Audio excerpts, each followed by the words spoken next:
Lawyers for American student Amanda Knox say they are pleased with the way her 2 days of testimony in an Italian court went. The 21-year-old spent most of Friday and Saturday on the stand denying charges that she murdered her British roommate. Knox's father was in the courtroom during those proceedings. This is the first time that anybody has ever heard her as an individual. There's been this horrific picture painted of her, of who she really isn't.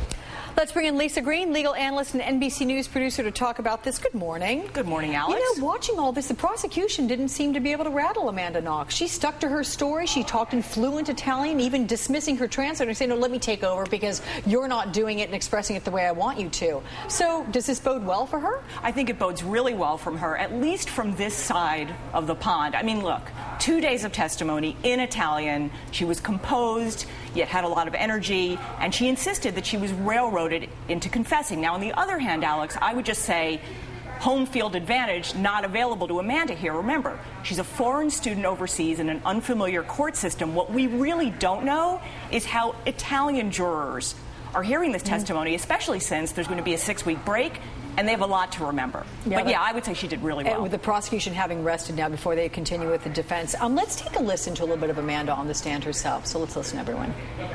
They called me a stupid liar, and they said that I was trying to protect someone. I was very, very scared because they were treating me so badly. It was 5 months of the prosecution going after her, very unflattering, very aggressive with it. Do you think that she's done enough to dissuade what they have done in the minds of the Italian jurors? Because you make a great point. It's not an American jury, the pool that we're looking at. The prosecution did a really good job of portraying Amanda Knox as a hard-partying American college student. And remember, Amanda herself admits she was doing drugs with her boyfriend on the night of the murder. On the other hand, that's not tantamount to evidence proving her complicity in this murder. And when it comes to that evidence, the DNA evidence, the blood evidence, prosecutors didn't really move the ball forward that much. And now their story will be subjected to intense defense cross-examination. And also alibi, because she is claiming that she was with her former boyfriend, Rafael Solicito. What's he saying? Well, he isn't saying much. He does say he was home that night. But here's what the defense lawyers are going to do, and it's a standard play, but it can have a significant impact in this case. They're going to go over the DNA evidence. Why is the best Amanda Knox DNA evidence in her boyfriend's apartment and not at the crime scene? And which bodes well for her. Bodes very well for her. The blood evidence has similar flaws. And here's another thing, Alex. The defense is expected on Friday to start with testimony from Amanda's mother.